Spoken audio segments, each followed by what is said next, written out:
Hello and welcome back to the Pride Pod here on Loud and Proud Orlando. We are almost like 2 weeks away from the home opener, Luis. I think it's March, I want to say 14th off the top of my head. So we're getting closer. We got a little bit of news last week. Some things happened in the Orlando Pride world. It's been a slow time, but finally we got some things to talk about. I'm here always with Luis Carlos Pineda, and I want you guys to drop your comments in the chat. Thank you for being here. What's up, Luis? Well, yeah, thank you to you, John. Everybody watching, make sure you drop your like and subscribe. Well, a beautiful jersey. I think the NWSL is started putting out really nice jerseys. But I think the one that it's been a fan favorite. I think all around the league. It was the Orlando Pride jersey again, coming up on top with a really forward thinking kit, a stunning 2026 Unity kit as a secondary jersey. I think it's beautiful. And we'll discuss all of that today. The preseason scrimmages against Louisville, UF, and Gotham, any transfer news, Pride player international appearances, and then the News Channel 6 partnership with the Pride. But yeah, as I was saying, this is the kit right here. It's the Unity kit. It's essentially honors 10-year anniversary of the Pole's nightclub tragedy, obviously symbolizing Orlando's strength, togetherness, and unbreakable spirit. Um, I typically am not a guy that likes a lot of the pastel colors, but I think because of what the message entails, I think it just makes it a unique kit.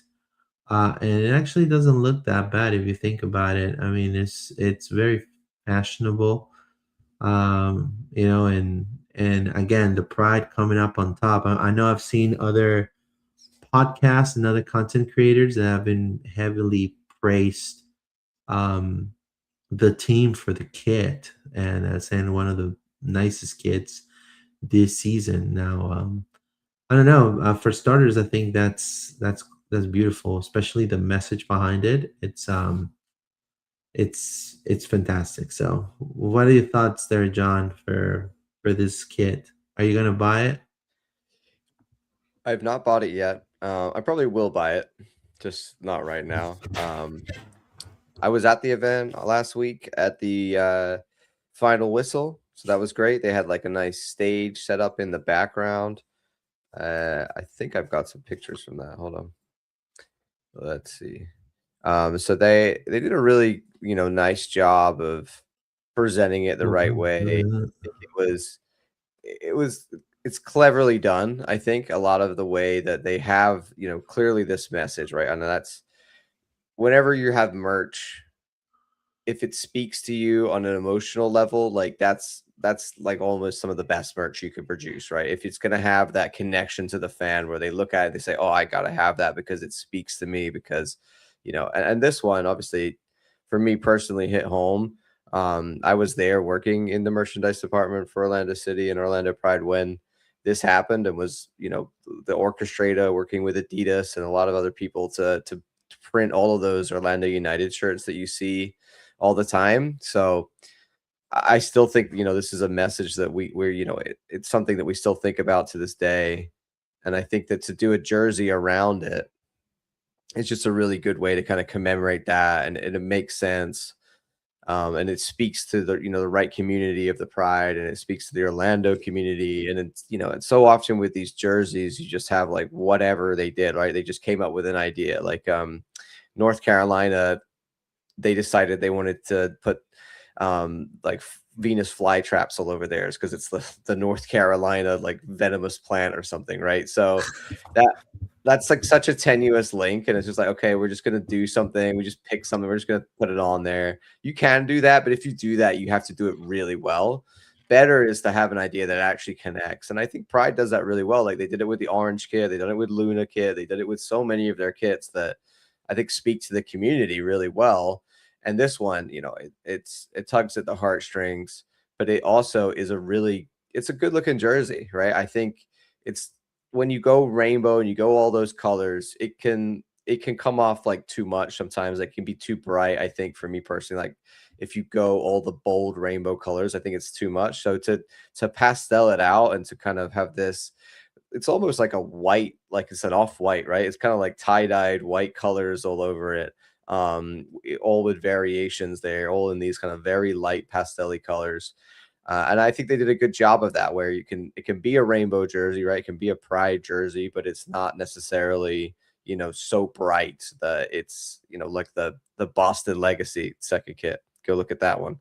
And I think the Unity tag that they put down here, which is, it's called a pride tag, this thing in the bottom corner, which I find ironic. So all the NWSL jerseys, they have this pride tag.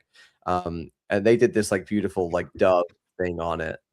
So I think that was really cool too. I like a lot of the elements of the jersey, the sleeves, the collar. I think they nailed Yeah, it.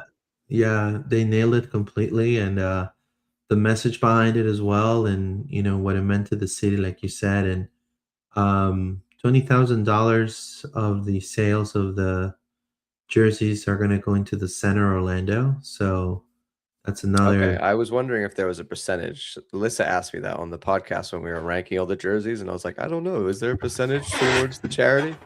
Yeah, it's $20,000 from sales are going to go to the center. So right now they're available at $199.99, I believe. But again, 20% of that is going to go to the center, and again, it's the pride is always up in. They've had so many great kids, and if you look at some of the other kids of the NWSL, I mean, I'll be honest with you, I saw the Boston one. I like the green Boston one with the TJ Maxx, but the away Yeah, one, yeah, that's that the one I looks was talking about. It's so that bad. look that looks ugly, man. Yeah, Also the one the worst, I think, and I don't want to be mean, but the freaking Washington one, with all due respect with Haley, but it looks like it's CVS. The team is CVS, like, because you can There barely see the crest, but here's the video. Go ahead, John.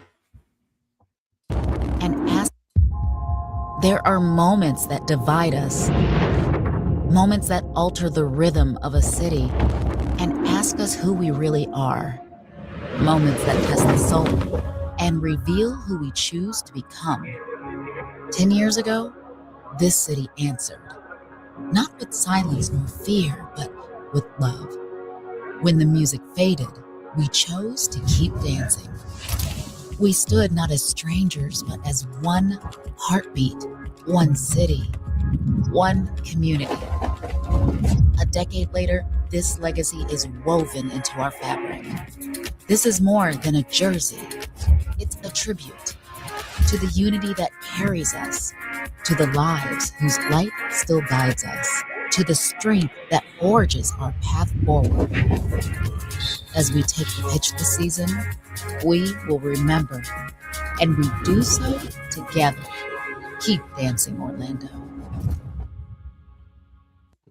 That's really nice. yeah. And I've heard several outlets, and like you said about people ranking the jerseys, and yeah, a lot of them have said, well, what a great video that they put out with it as well. And I think I think the jersey, the launch of it, the concept, the idea. I got they I got no nailed it. notes. I think they did a really good job on this, honestly. Really, really good job. I love the kit. I think the kit, aside of the championship kit, which is gorgeous. I think this one is like, it takes it to a different level, and it's definitely for the players. It's special because, especially if you learn the story behind it and what he means, it makes you kind of rally the troops, to win each game wearing that jersey, right? Um, And they look good in it too. I think, yeah, Angelina, it they looks look pretty good in that, man. yeah, and compared to, like, again, compared to some of the other jerseys, like the highlighter yellow for Washington, and then the flowers of the CVS, and then you have the the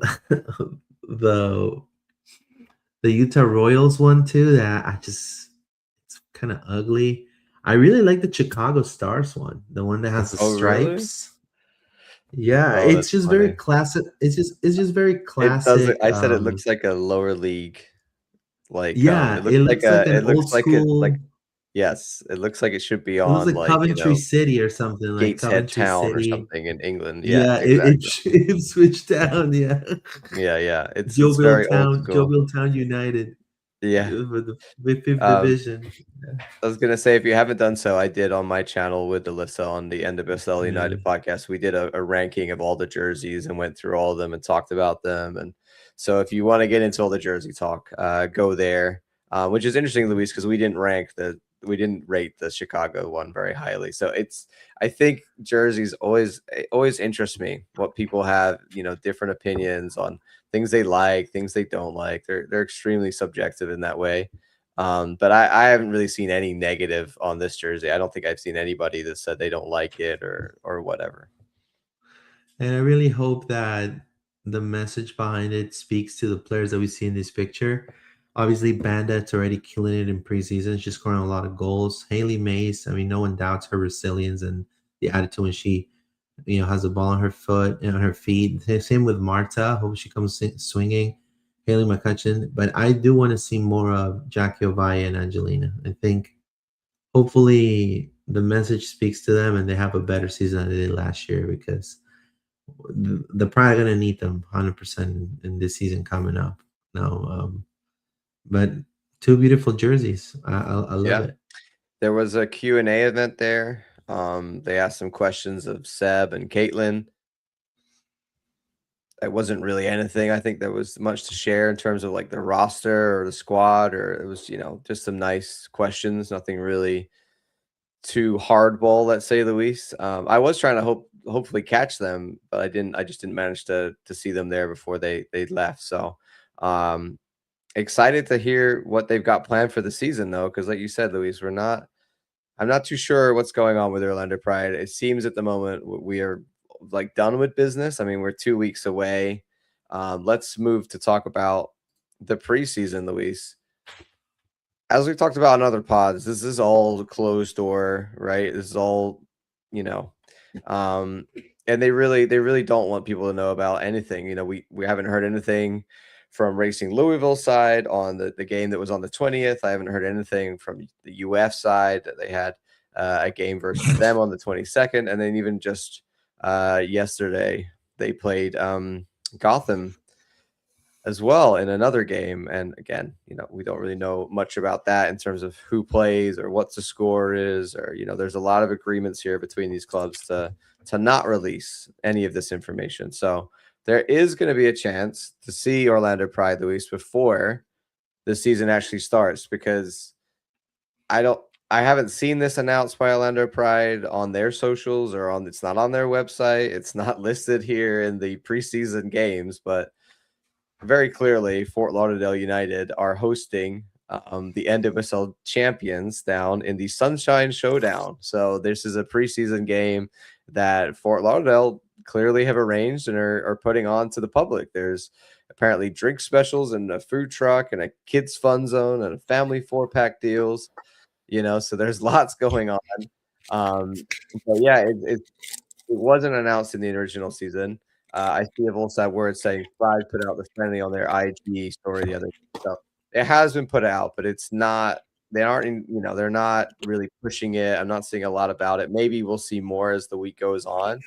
But yeah, it's not really like hey, we are running a season ticket member game or anything like that. This is hosted by Fort Lauderdale. This is them doing it down at their stadium, which is called Beyond Bankard Field. So if you feel like making the trip this weekend down to Fort Lauderdale, would love to hear what you see down there. Luis and I are just not able to make it down for this game, but if people go down and they want to, report back on what's happening, or, let us know about lineups or any of that, please feel free to do so, because we'd love to know what's going on. It's been so much preseason, Luis, and I just feel like, I don't really have any idea about what Orlando Pride's going to look like. We've heard rumors of games and what happened, but that's just hearsay, right? There's a rumor that we may have beaten Washington in that game, but nobody can verify that to me. So right now, it's just a lot of question marks. And as we build up to the beginning of the season, I think a lot of Orlando Pride fans have just they don't know what's going on. There's a lack of communication. Maybe that's intentional, but hopefully we're going to have some answers this weekend when we can actually see, the players on the field. I'm gonna say, and not to the, I don't want to like be negative or anything like that. I just think the fans deserve a little more, especially the STMs for the Pride, the ones that the 2,000, 3,000 that always stick around and they want to like come support the Pride and every single game in, game in, game out. The Black Swans, all the supporter groups. This literally Fort Lauderdale United took the idea that we mentioned here on the pod. Yeah. Like, yeah. You should do a Sunshine Derby.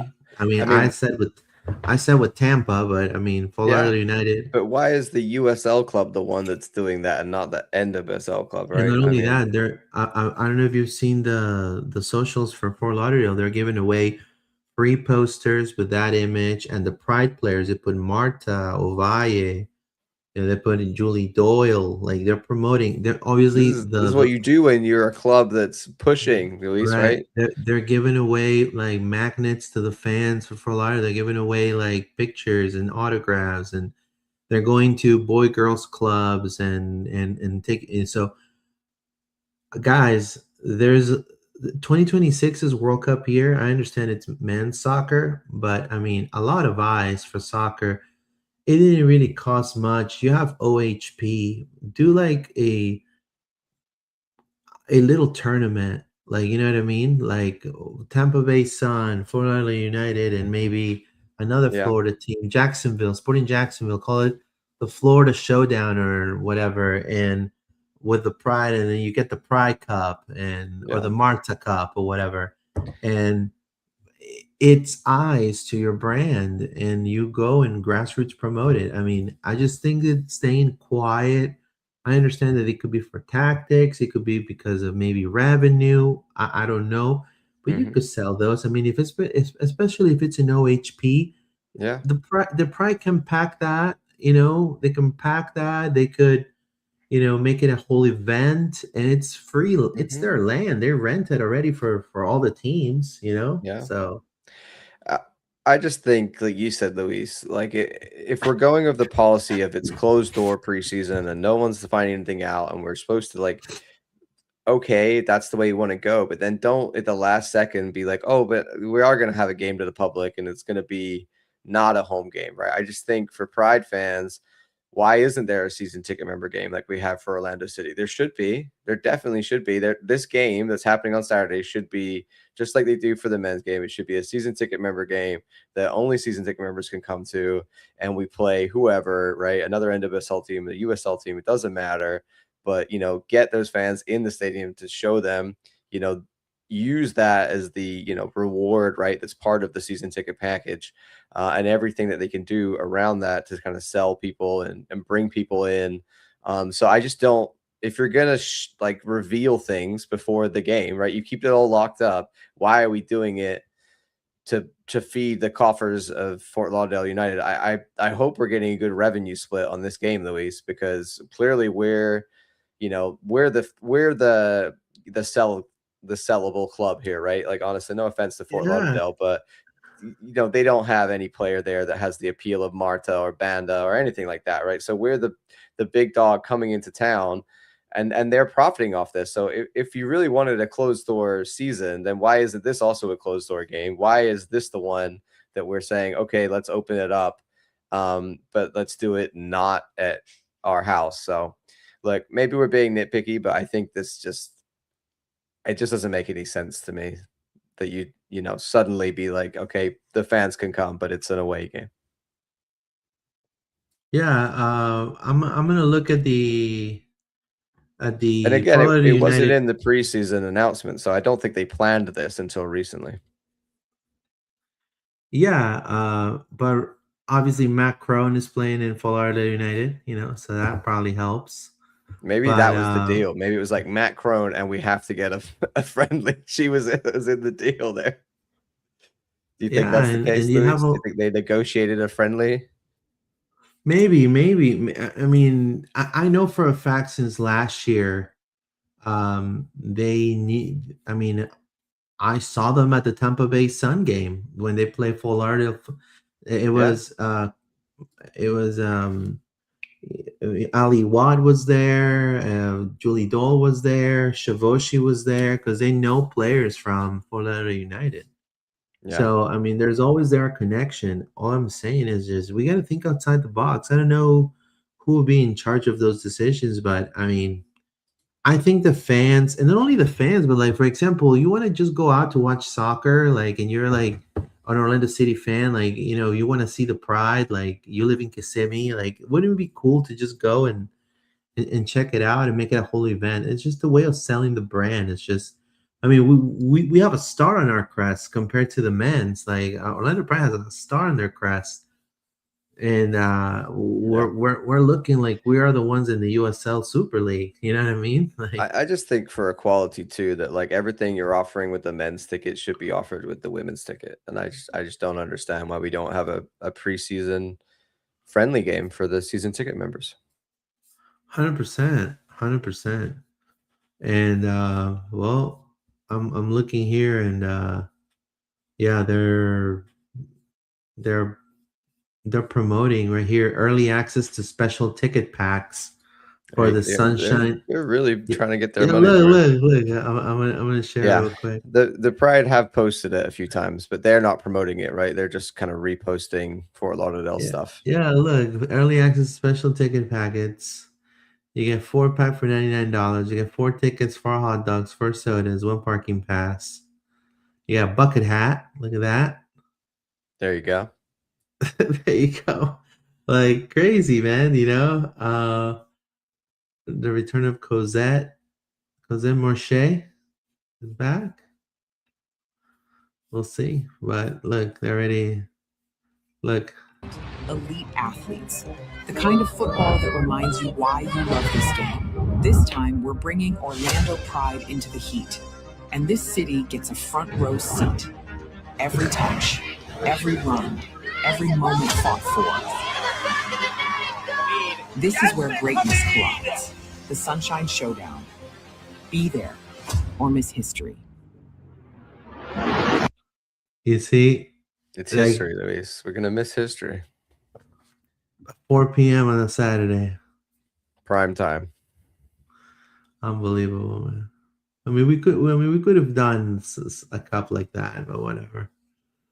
Yeah. Now we are going to be playing. Obviously, as you mentioned already. Well, I think we already played Gotham FC. We don't know what happened. Yeah, that was yesterday. We don't know what happened there. Okay. Let's talk about some of these international duties, Luis. So we've got Anna Morehouse once again called up for the Lionesses. So good for you, Anna. She did not play, but she's on the bench. You got Solai Washington getting called up again, of course, for the Reggae Girls. So well done to Solai. Of course, you got U23s. Ali Limos is still getting the call up for the U23s. They've got a camp coming up as well. And then the other one was Jackie Ovalle, of course, Mexican call up, and Luana with the Brazilian call up as well. So internationals are like taking place over the next few days. Luana came off the bench, I believe, in the Costa Rica game. I have to double check that. But I know that she was not in the starting lineup. Yeah, I mean, I'm just happy for her that she's earning the call up, Obviously, after showing a lot of resilience and form with the Pride coming off the bench. It's exciting, The World Cup is next year, and it's in Brazil. So that's another thing that should motivate Luana and Angelina too. I mean, you guys want to go to the World Cup? Yeah. Like, you guys better.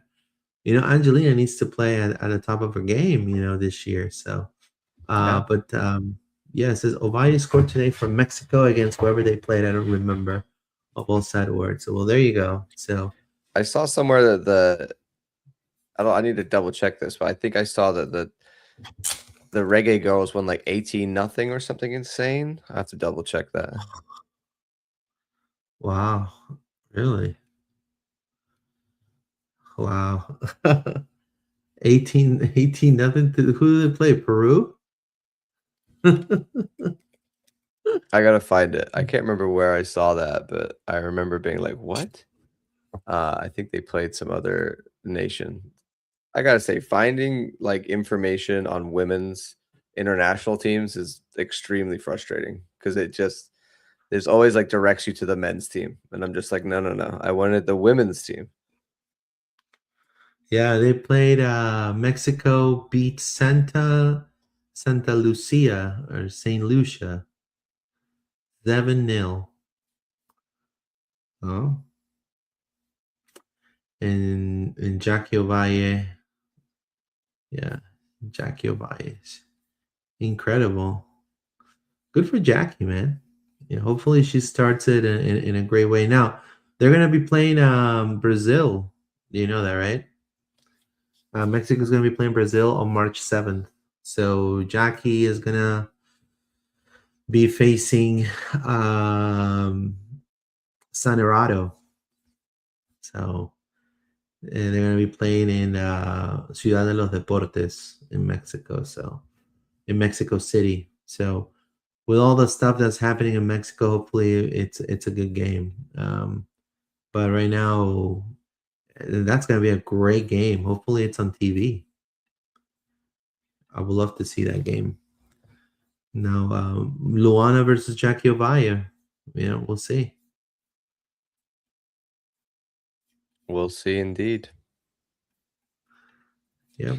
It says my Blue Sky Fit told me she scored, but I don't see her in her official report, so I don't know now. CONCACAF early qualifying is always something of all sad words. Ovalle scored today for I already read that. I'm taking the bright line down south. Venues, no bags, so wear cargo shorts if you go. Oh wow. No bags? Gee. Probably put the full art of friendly in the IG story the other day. There you go. Thank you. Thank you of all sad words. Not a lot of comments today. But we are about 64 people. So thank you so much for your support. Now, you want to talk about the partnership with Orlando Pride for News Channel 6? Yeah, let's talk about that for a second. So, Orlando Pride and News Channel 6. I mean, I think it's good because we need more local coverage. I know there's a lot of Orlando Pride fans who like just think there's not enough coverage at all. So I think that's a good thing. I don't know exactly, how much more we're going to get, right? They've announced the partnership. They were going to do the Insider Soccer program kind of already exists, right? So from when I read through this, it didn't seem like there was a lot added here for Orlando Pride. It was just kind of, hey, we've announced a partnership with with News 6. And then in the description, it seems like a lot of the things that they already kind of do. So yeah, I don't think there's anything particularly here. It says as a part of the collaboration, there will be, additional opportunities to get content on its live programming, including in-weather game updates, post-match drive home segments. So maybe there's going to be more. But as of right now, it just kind of seems to me like they announced a partnership with a news station that already just kind of does stuff with us. I don't know. So are they gonna do it? Are they gonna do a show about the Pride? It doesn't say anything particularly. I mean, it's just they're just talking about the regular 30-minute soccer insider that they already do. Oh, so they're gonna be talking maybe 2 minutes about the Pride in there. Yeah, they're gonna do the Orlando Soccer Insider, but that's a split show between the two. There's talk about exclusive features and interviews and in-depth storytelling. There's a lot of ideas in here, but I don't see like a commitment to like, okay, we're gonna put this out and an acceleration of what we already had, right? I think honestly, it just seems to me a lot of the same stuff with the new six was already doing in partnership with us. Yeah. It's maybe, trying to keep people, having their. I mean, a lot of the shows are becoming digital now. I don't know how many more people consume cable. I don't have cable at home. I'll be honest with you. So, like, with all due respect, with Channel News 6, it's just, you know, um, there's so much content. Hopefully, I mean, with probably a hell of more information, but they're gonna get the exclusives because it's handled by the club. Now, hopefully, it will be nice if it's an equally insightful show, then not just make it a segment of a show. You know what I mean?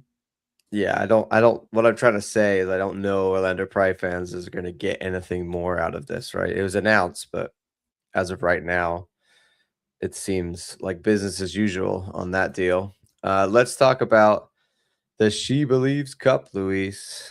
That's coming up. They announced the roster, and I think a lot of Orlando Pride fans were intrigued to see that there was no Emily Sams included in the roster.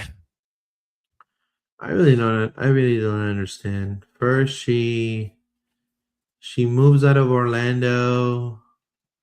She goes to LA. Then she gets called up. Then she becomes like a captain, co-captain, or something like that. And then now she's not. Now she got added as an injury replacement player. There you go. Look, I just think there was a lot of talk about her going to Angel City because it was going to cement her place in the national team, and I don't think that. I think Emma Hayes is always going to be experimenting, right? So I think this idea, unless you're like literally Trinity Rodman or somebody that's like so good that she's going to want to play you all the time, there's going to be rotation, there's going to be changes, things are going to happen. So I think it does seem like Orlando Pride players are more overlooked maybe than other players in the league.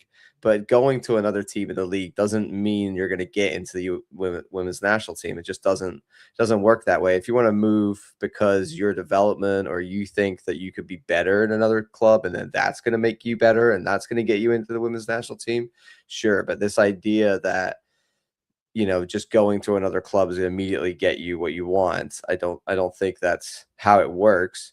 And I also think that we constantly get overlooked. And I think that really the player that I think should be getting a call up with Emma Hayes doing all his experimenting is Haley McCutcheon. I just don't 100%. understand.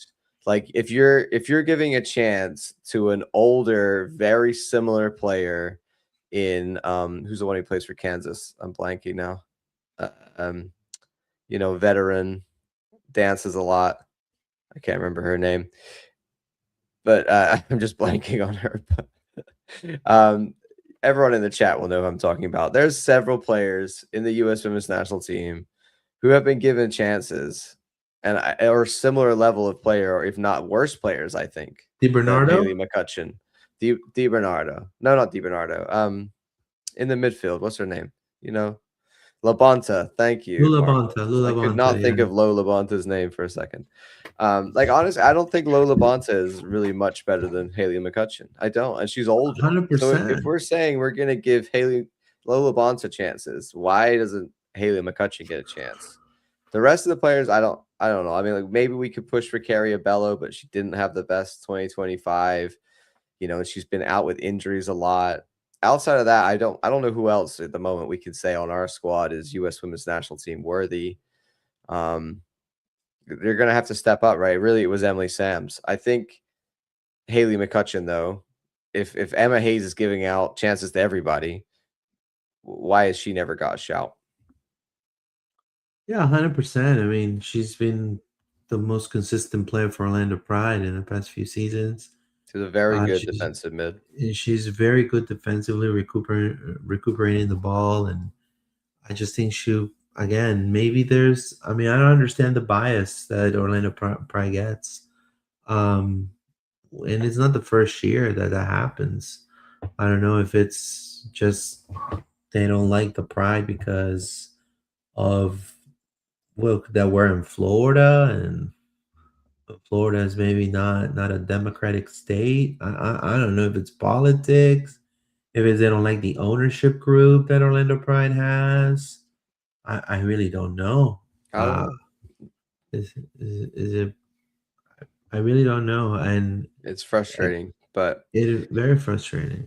I would like to see some Orlando Pride players being represented in the U.S. Women's National Team once again. So hopefully, we're going to see some, developments here from some of our women's national team Americans who can, like Ali Lima's still getting called up to the U23s, right? She should be in this pathway of eventually getting called up to the U.S. Women's National Team, but she's got to show it on the field too, right? She needs to be, 100%. really good in NWSL to get the attention of Emma when you've got so many other, midfield options out there.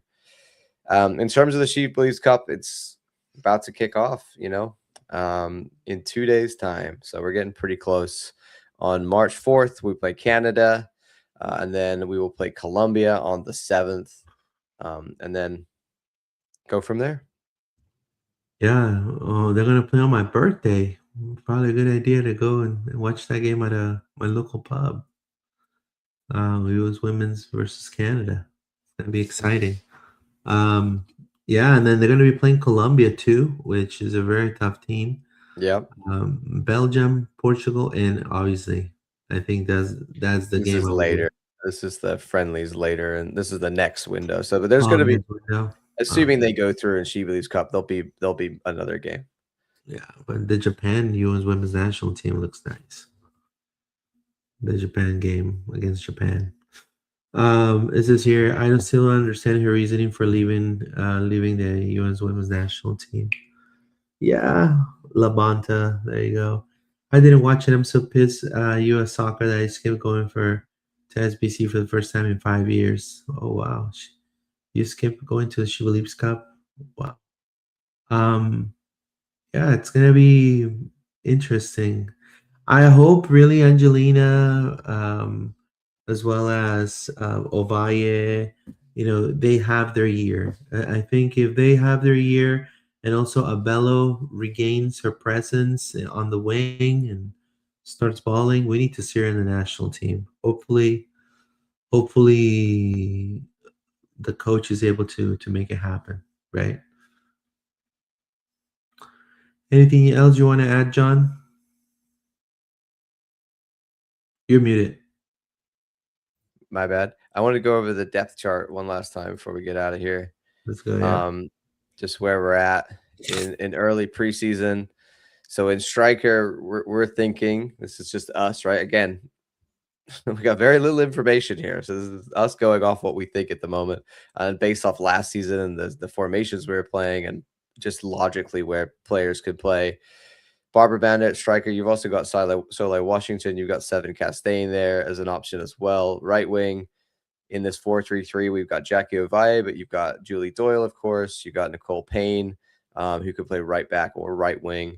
Marta, of course, could be the left winger in this 4-3-3. Then you've got Summer Yates. Simone Jackson also could potentially be there. You could have Summer Yates in one of these central midfield positions. In the central midfield, we've got Angelina, we've got Viv, we've got Ali Limas, we've got, Luana, we've got Hayden McCutcheon. We've got a lot here to play several defensive mids. I would rather play something a bit more attacking, but if we go this route, we've got decent depth. I think maybe we need one or two more in that position, Luis. Yeah, I think definitely a left back. We definitely need that, especially so that way we also Bella's not able to play injured or with the knocks, Also, I would love to have another one right below Angelina, so it's able to kind of, go toe to toe with her for the starting spot, because she needs more competition. And I think Ali Limos, last season, the second half of the season, she was really good, defending and being important in that midfield. So maybe one versatile midfielder that could play center mid and could play defensive mid, and also a left back that could maybe play left and right, or center or left center back and left back, Yeah. could play both. I think I'd like to see Luana be one of these starters if we're doing a 3. Yeah. If she's up to it, if she's ready to go to play 90 minutes. I think she's just looking hungry and ready to get back into action. Left back is my biggest concern. I got to say, like, we could probably survive with the midfielders we have, but left back, I think, maybe Corey's going to play there, and that's what they're thinking. We got other players that could play there. I think we're most likely going to see Haley Mace as one of the center backs. Maybe we're going to do a 3-back thing. That could be an option. And you kind of use Haley Mace as the right-sided of the 3 center backs and kind of do that Emily Sams thing where she could push up a little bit on that right side. I just don't know if we've got the depth to go that many center backs week in, week out. Corey Dyke could play there if we wanted to do that. I think it would be a best use of Carriabello and like Oyane to be your wing backs. I think that makes a lot of sense. Yeah, if you do 3 in the back, Carriabello and Oyane will be your wing backs, 110%. Yeah. Corey can come off the bench for Carrie or for Oyane. I think it'll be Raffaele, Haley Mace, and Shara Shavoshi. Yeah, with Abello and Hernandez, and Oyane. Yeah, that'll be pretty good. That's actually a good idea. I'm excited to see like Soleil Washington, Seven 100%. Castain of the new players. I really want to see them. And I'm excited for Simone Jackson. I think she's going to take another step up this year. I want to see some of these young players of ours in the squad pushing to be like, no, I need to be a starter. Like, I'm good enough to push it, whatever position it is, right? Someone like the objective of the Orlando Pride players to be so good that they push Martha out of the squad. And they might not think that way, but that's the mentality you have to have, right? Like, if I'm competing with the other players in my position, like Julie Doyle, like she needs to be competing to like, how am I going to get my right wing spot back, right? And that's what we had in 24, and that's why we were so successful. We need that same level of hunger and drive, and we need the young players to push the older players, and we need the older players to lead by example. So I'm excited for the season, Luis. Next week we'll do all of our season predictions, and we'll preview that first game. Yeah, and I'm we'll excited. Hopefully have some information on the Fort Lauderdale game. Yeah, I'm excited for the season, and there was a lot of players that were not as consistent last season.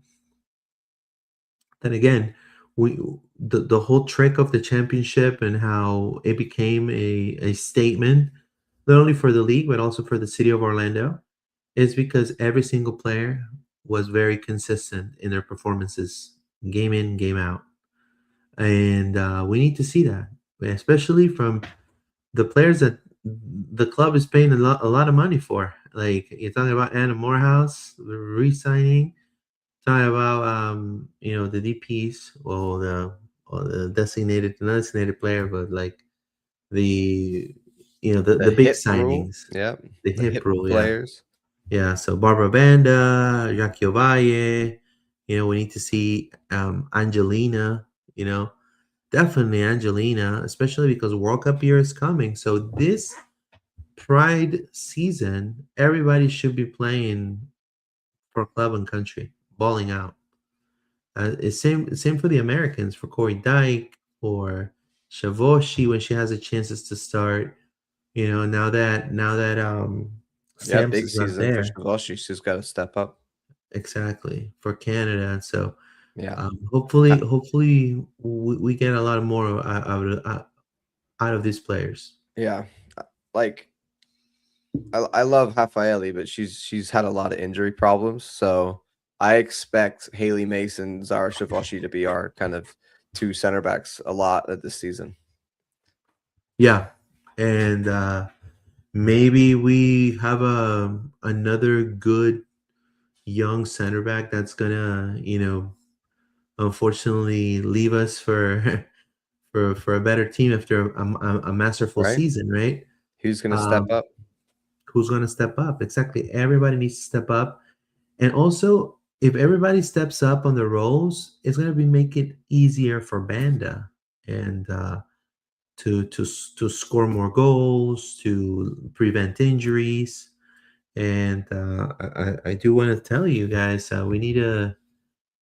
I don't think this club is regressing. I just think this club needs to the pieces that deem to be the least experienced need to get to the level that now they've been playing for the club for 1 or 2 seasons. Hmm. They need to demonstrate that that they're playing for the badge, and Yeah. they need to kill each individual game. Yeah. I mean, I think so far I'm willing to just accept that, Caitlin Carducci has not been here very long and she's figuring stuff out. But I am very aware that we have not really made any moves Any this moves, yeah. we've brought in we've let go of players and we've replaced them with rookie signings, which could be great, right? At NWSL, some rookie signings hit the ground and they're awesome and they're incredible, right? Um, I think we're putting a lot of stock in that, right? I think that there's a lot of hope that Barbara's going to have the same year that she had in 24. There's a lot of hope that Jackie Ovalle is going to really set up. There's a lot of hope that, Marta's going to be influential and be able to play at 40 years old, like all the time. So I just think that we are relying on a lot of things going our way from 2 or 3 key players that maybe we need to be looking to go out and get some more significant first team signings that are going to help us, right? And they're going to really, we need to go out there and keep up with your, Kansas Cities and with your Washingtons and, even San Diego Wave are making a lot of moves this offseason. They just got Gabby, was it Gabby Portillo? Yeah, they just got her. And so there's like clubs in the league that are making a lot of moves. Like Denver, they made a lot of moves. Like they're a new expansion team, but on paper they got a pretty good looking team. They're a So, really, really good team. I think that for us to really only sign rookie players and just rely on that, it's a risky move this season if we want to maintain our heights, right? And I think that Luis is saying that we can't at this point say we're taking a step back, but we haven't improved as far as you can see, right? The roster has really just you switched out lower end roster pieces for other lower end roster pieces. I don't think we solved some of the issues that we had last year in being creating. Like who's gonna if Marta's not on the field, who is our creative player, right? Who's the one that's driving this attack? There's just still a lot of questions, and I think It should be signing 1 or 2 players would help make the Pride fans feel a little bit more comfortable about this season. Summer Yates, Angelina. These are players that in 2024 became so important for the Pride. Coming off the bench, or even like starting for Angelina, we need to see them go back to that. If we're not gonna, I mean, no one's denying the Yeah. quality of the squad, and No, I do want but to be we're clear. relying on it getting back to where it was. Right. And I think this is the second season now that we're saying, okay, we're going to rely on them getting better. I think fans now are going to be like heavily judging also how the performance is going to go because we haven't signed nobody. And again, I know that Haley Carter signed a lot of them until 2026, 2027. Maybe they're waiting for that to clean slate, maybe. I'm just saying it's, a championship now is expected. That's the fun thing about the double. Now the fans want more, now, and we'll see what happens. But definitely, I would like to see an improvement in attitude for some of the players. Well, I think that's everything we got to talk about, Luis. We're getting closer to this opening game. Yeah, we'll be there. Next week, like I said, we'll talk predictions and all that stuff as the season will just be a few days away. All right, guys. Anything else you want to add, John, before we go? No, you guys are great. And as always, Vamos Vamos Pride. Pride. Have a good one, See you guys. next Thank time. you.